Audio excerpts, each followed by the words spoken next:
Hello and welcome to Money Matters TV, where in our segment called Growth Stories, where we hear from entrepreneurs and advisors who share secrets and advice on what business owners need to know to grow.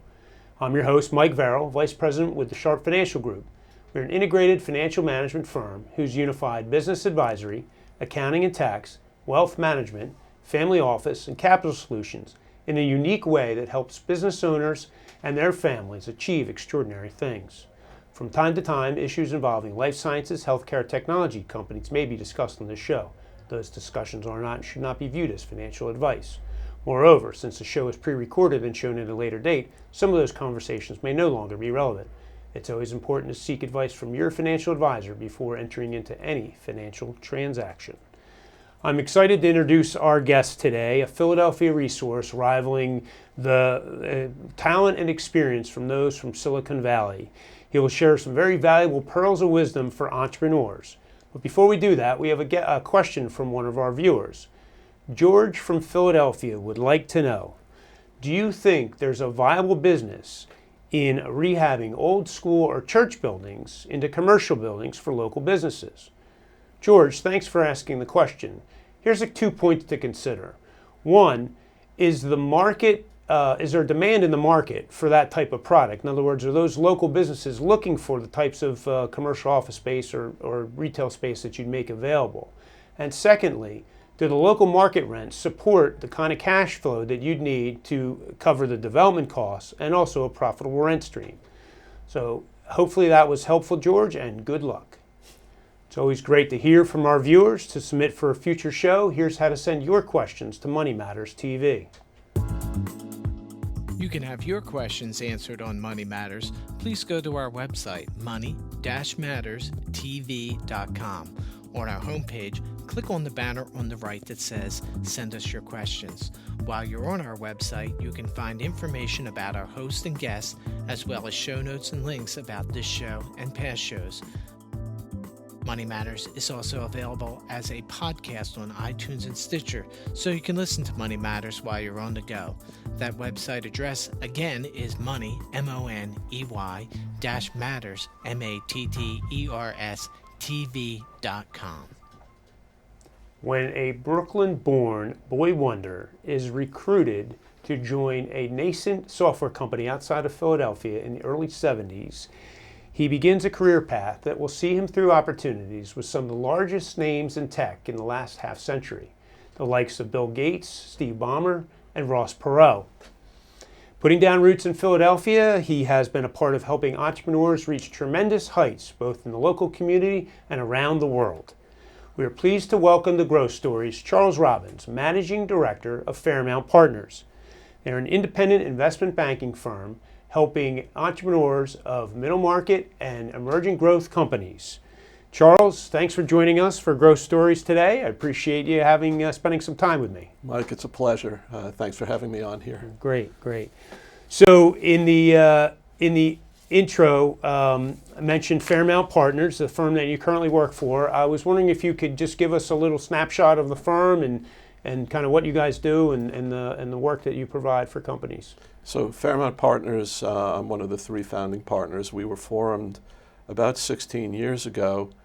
The firm originated prior to that out of a company called PMG Capital that was one of the top 3 in the world at public offerings for technology companies that were in the lower middle market. And then we were part of a big company called Investech where we ran the U.S.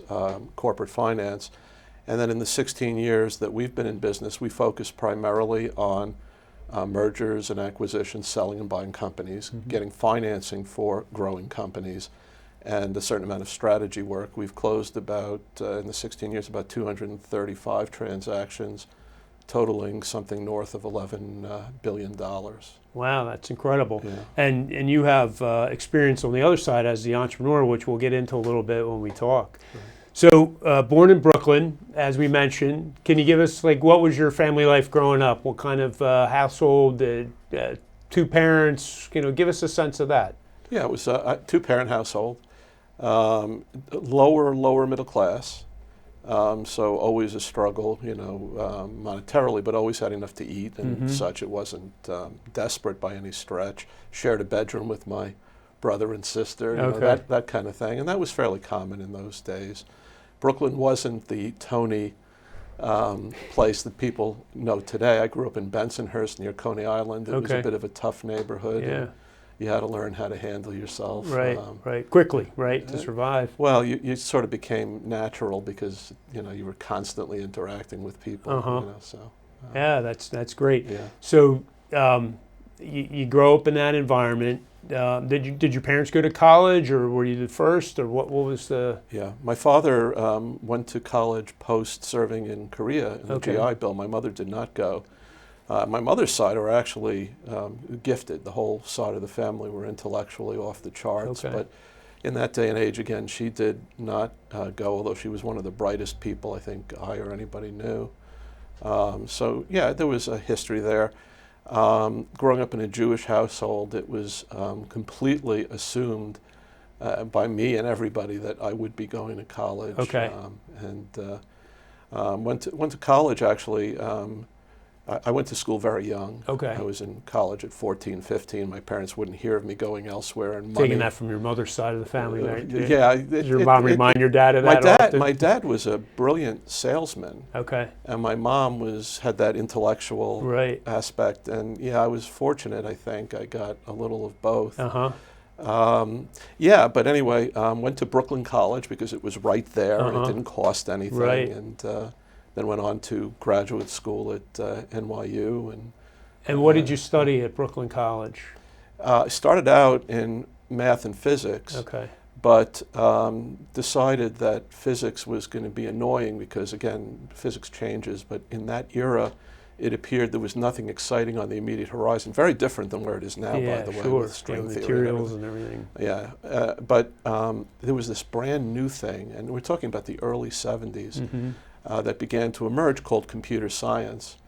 And growing up as I did, I not only had an interest in things that could change the world, because I always had an affinity with science and math, but I had an affinity with something that could help change my family's fortunes. And it didn't take long to figure out when people, at the age of 15 are offering me jobs at $5 an hour in that era. We're talking about 50 years ago, give or take. So you can multiply up what that was. Significantly above minimum wage at that time. Yeah, so I found it very attractive. There was nothing there, so the opportunity to be employed by people who wanted somebody who could do that, or invent things, which then led to other things later, was wide open and very attractive. You didn't have to battle a long line of seniority for the next job opportunity. Absolutely, I was constantly in a position to get paid more than anything I heard anywhere else, and do things that were interesting and invent. And I not to get ahead of myself, but I was managing 25 people at 19 years old, and I feel sorry for those people. I tried to be a nice guy and do the right thing, but still and all. But that's the nature of the thing, right? So let's talk about that company a little bit. So I think it's interesting that there was a company on the cutting edge of automation, as Al West and SEI. That's the company we're talking about in, I guess, King of Prussia now, or I don't know where. In the general area. Yeah, in that general area there. That was pretty cool, that what he was doing, and then to find you and recruit you to come work for him. That's neat. How did that all come about? Yeah, so I was always entrepreneurial because I was trying to find a way to make money. And I was a PhD research fellow in math and computer science. And during one summer, I ended up working in New York for a company that was a relatively young company, through a friend of mine connected me. And we were building pension analysis software on mainframe computers. And anyway, we started going down a certain path. SEI got wind of it through a recruiter and suddenly reached out and made an offer to me. First of all, I never thought I'd leave New York. I'd grown up there. I didn't know anything. And I came out to the region outside of Philadelphia, and I thought I'd died and gone to heaven. I mean, it's trees and grass, and it was just beautiful. And they put an offer on the table that was, to put it in perspective, probably 3 to 4 times what my father was making, Okay. which was a pretty good, Yeah.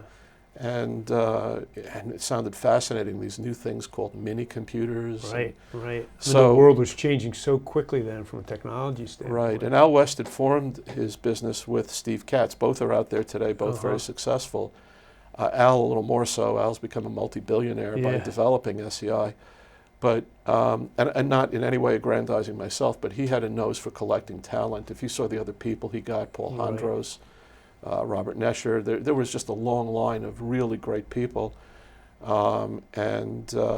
was a very, very exciting time. So it was a really good experience for me. Yeah, that's phenomenal. And it was there that I was, right. He was looking for somebody to drive advanced development. Mm-hmm. There weren't many people that were experts in software because it was brand new. Right. And so it was a good fit. And so when you were managing those 25 people, you were more on the product development side at that point? Yeah, Okay. SEI in those days, SEI is very different now. Mm-hmm. Al West has morphed the company or pivoted it over and over successfully. But in those days, it was a pure software company that did bank trust automation. So I fintech. actually used the trust software. I worked for the Fidelity Bank at the time in their trust department. Oh, that's awesome. On the AS400 there with our SEI software. Yeah, it started on Prime, which was one of the first minis. So what I did was I was responsible for building a next generation of software for pension administration, for trust automation, and so on. And so there was a fairly sizable team. And as I said earlier, I asked those people to forgive me for my whatever I didn't know how to do well at those days. And definitely have the entrepreneurial spirit, right? Driven by the opportunity that you were given there, but also you wanted to be financially successful, what comes along with that. Yes. But at some point you realize like you want to go out on your own, and it's great to be entrepreneurial within a company, but it's even better if you're really a hungry entrepreneur to do it yourself and put your own stamp on it. So how did you make that transition? I always had a tendency. I was also born with a real work ethic. I was very driven.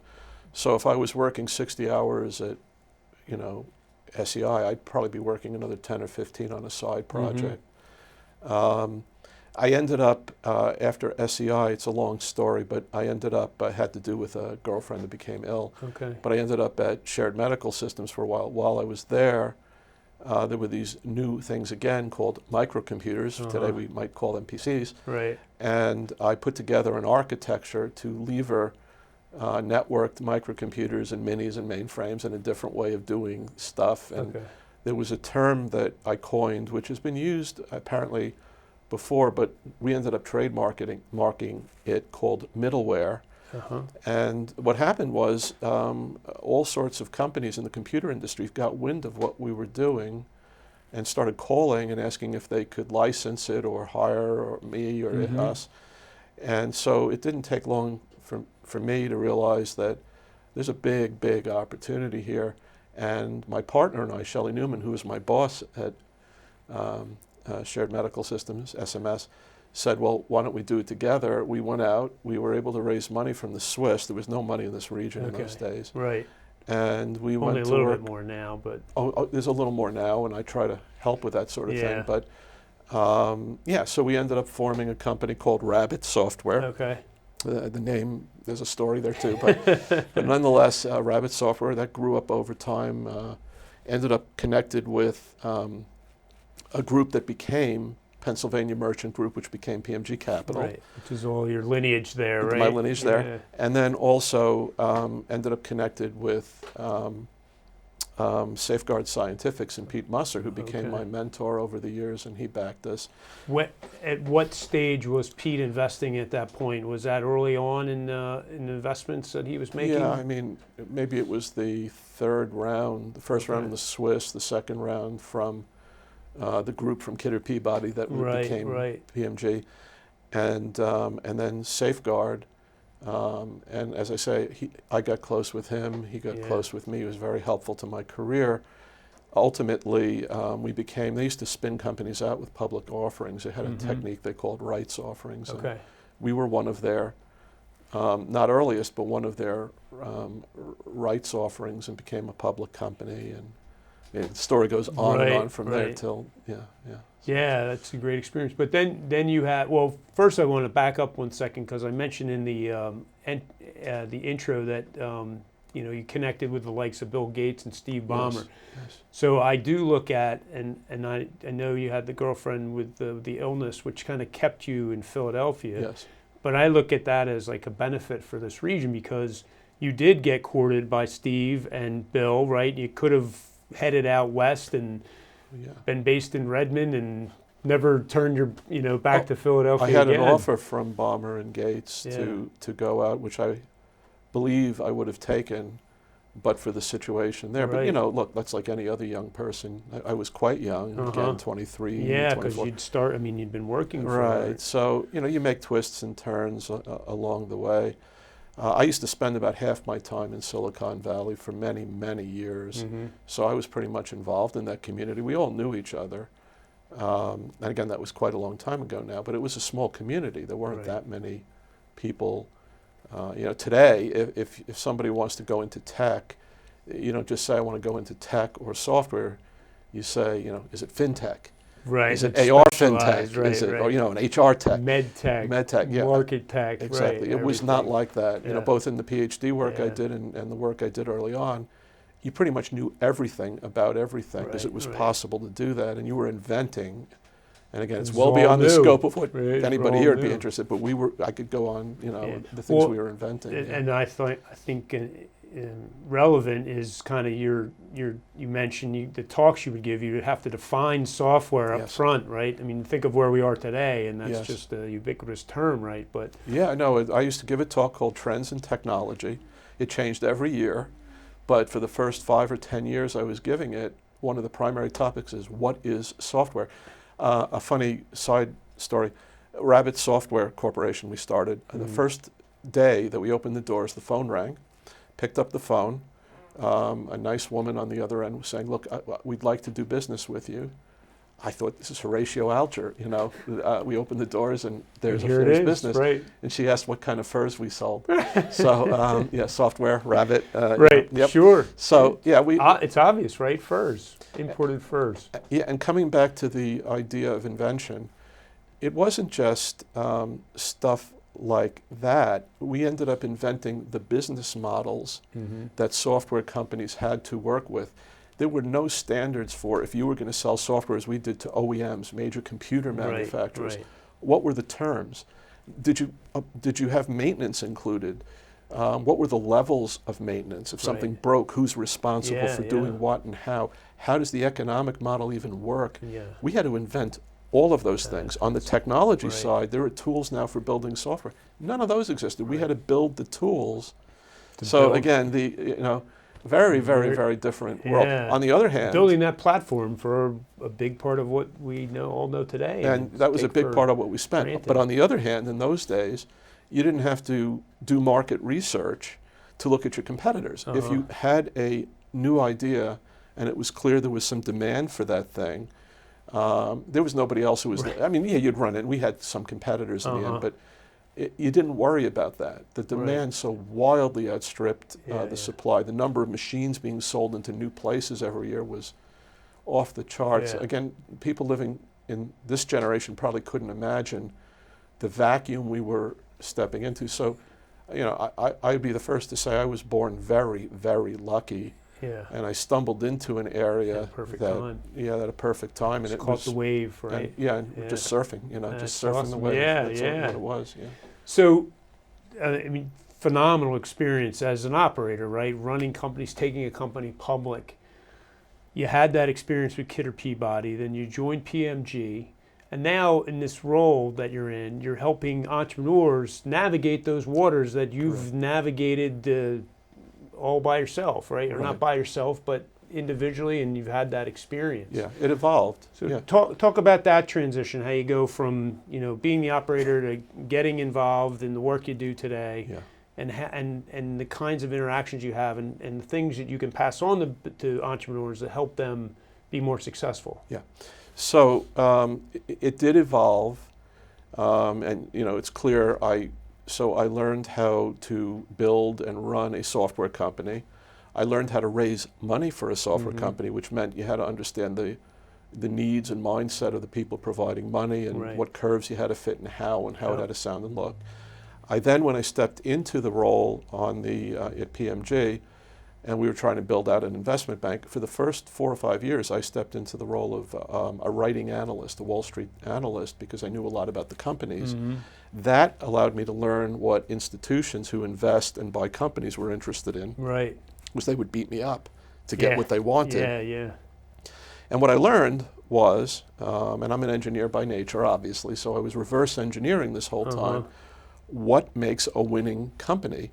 And we would have a constant flow of up-and-coming companies that were public or not public. Right. And I would start talking to them as they wanted us to become involved with them. And I'd start giving them advice or asking them questions. And then it became very clear, very apparent to me that they didn't know. There was a lot that I knew that they didn't know. I didn't expect it, but that's what happened. Because that was your experience. You took that for granted, and you think, oh, everybody knows this, right? That's right. It's commonplace. But exactly. And I assumed the Wall Street guys were way smarter than me because I was intimidated by that. Yeah, so it became very, very clear, and they offered a lot of money if I would help them, and we created ways to be able to do that in a way that made sense and made quite a bit of money. And most importantly, we helped a lot of companies grow up, go public, turn around. So it became very clear this was useful. Over a 20-year period or more, kept refining it, had different kinds of assignments, kept applying it, applying different aspects. Eventually got it to the point we're at today, where we have, call it a methodology, a template, a mechanism where we can work with any good technology company, and probably any company, and help reverse engineer and show them where are you, where are the gaps between where you are and what you would need to be interesting to a buyer or a funder, and then how to close those gaps. You mentioned the acronyms P and I think 5M, right? Yeah. Those are kind of the 6 points that you need to hit, those 6 cylinders, right, and firing on all 6 to really get to where you're trying to go and maximize value. Yeah, after iterating this countless times, there's probably 100 things that you need to focus on. But it turns out they compartmentalize into what we call P and 5 M's, which is positioning, moat, market, momentum, model, management. And then in an hour, literally an hour, I can take a smart entrepreneur that's trying to grow a young company, and I can walk down what each of those items means, break it down a couple of levels, never mind to the floor. And time and again, what happens is, because I do this a lot to help in the region, even companies that are way younger than we would work with, we help somebody, I tell them, go think about it, come back with a presentation that answers the things, and I'm willing to iterate it because it doesn't take a lot of time, and it transforms businesses. A lot of people thank us for that. When you're meeting with entrepreneurs, how much of that conversation is new concepts to them, or they've been achieving some of these things, or is it usually just by accident that they've hit some of the markers that you're looking for? I'd say as a rule, it's eye-opening. If you explain to somebody, here are the characteristics that create a winner versus a non-winner. Here's the characteristics that makes your company worth 5 times revenues. Or 10 times revenues versus 1 times revenues. Right. And if you can say it succinctly and they get it, it changes, and it's instant. Very smart people will pick up stuff, so it's not hard for them to grasp once it's said to them. Again, if you take 20 or 30 years trying to figure it out and figure out how to say it and how to all teach the iterations and variables. Exactly. So for our viewers, can we go down through the P and the 5 M's, just real basic, very quickly. Obviously there's much more deep analysis that goes into each of those letters, but on a high level, positioning, what are they trying to do? Okay, and I'll say it quickly. It's going to be, maybe a word soup. Positioning is, what have you done that is unique? And the key to positioning is something has changed in the market, either a new kind of technology or a change in regulations or a demographic shift or a brilliant idea you had that has you looking at the problem differently. You've created a solution that has not existed. So we call it a Gen X+1 or a new generation solution. Then, who are the potential users, the buyers, the personas that would benefit from it? Fine. What's the value to them? What's the value proposition? And then what kind of pricing would make sense for it? If you can run down that chain, Right. and the key word is unique, something unique, define yourself in terms of a unique new market, even if it's part of a bigger market, then that leads to moat and market. The next thing you worry about is, do you have a 2-year or more lead, or can you get a 2-year or more lead on anybody else? So you're unique. Can you be unique and be ahead of everybody? Ahead of the curve. And the other side of moat is, can you stay ahead? What's your product roadmap? Right. There are products where you build them and you can't add any more that matters. Those will commoditize or marginalize. Right. But the ones where you've got like 100 staff years you could invest in it or more that matter, those are the ones that are winners. And then market is basic math. If you know the personas and the pricing, and you do your math and you add it up and you get a big enough market, so let's say for argument's sake you do the math and it adds up to 500 million. There's a rule of thumb that investors or buyers will say 10 or 15%, even though you're unique and it's new, that they can maintain that kind of share going forward. And that means you can build a $50 or $100 million business. Those are the businesses, when they're young and small, that people are interested in. What's the percentage of businesses that you see that are able to execute on all of that? That's a great question. Well, I see a lot of companies and I help them, and I'd say 1 in 4, 1 in 5 is able to get their arms around it. Yeah, we've had a lot of successes with it, and again, a certain amount of this I do for giving back. The companies that we work with tend to be in tens, to low hundreds of millions of revenues. Our transactions tend to be 20 million to as high as $1 billion. Right. But the companies that and we apply it to those companies. We apply it to positioning to go to market. It's very effective. Right. But a certain amount of my time, just as a way of giving back, because I've been very fortunate and took a company public and we sold people, I spend a fair amount of time just helping the entrepreneurs that come to us. And, fair success rate. That's tremendous to help the ecosystem in Philadelphia. Oh, it means a lot. I'm chairman of the Ben Franklin thing for that reason. This region has so much potential, but has always had a problem in the past getting out of its own way. It's better now than it's ever been. Still has a long way to go, and there's a bunch of us like Sisyphus trying to push the rocks up the hill. Yeah, it sometimes feels like pushing rocks up the hill, doesn't it? But that's a way of giving back. What's chicken and the egg, right? Is it we need more investors, or we need more entrepreneurs, or what drives the ecosystem there? 5 or 10 years ago, 65% of our new graduates left the region. Now, 65% stay. So we're holding our young graduates well. Right. We need more money in the region. There's a natural regenerative cycle that you've got in Silicon Valley, Boston, and so on that we don't have as well here, where people build companies, they hit success, and then they reinvest in the area.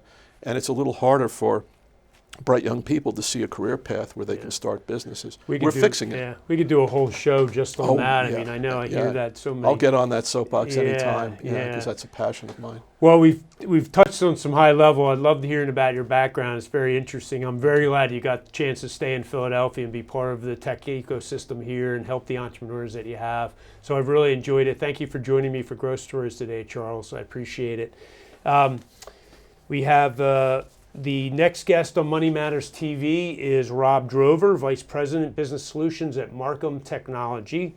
And as a reminder, you can download the podcast from Stitcher, as well as see programs on our YouTube channel, money-matterstv.com. Thank you for joining us for Growth Stories.